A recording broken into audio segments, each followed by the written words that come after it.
Hello friends, welcome to BMH Learning.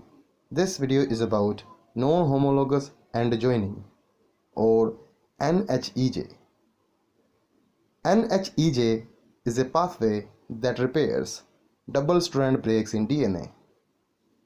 NHEJ is referred to as non-homologous because the break ends are directly ligated without the need for a homologous template, in contrast to the homology-directed repair, which requires a homologous sequence to guide repair.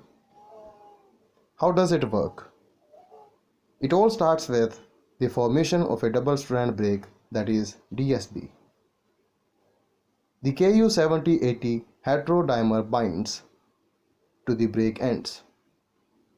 The DNA protein kinase catalytic subunit interacts with the Ku7080 heterodimer to form the DNA PK complex, which mediates end synapses. Next step leads to the ligation of the break ends. Ligation can be preceded by insertion or deletion of a few nucleotides, leaving a characteristic molecular scar as shown in green color. This was all. Thanks for watching.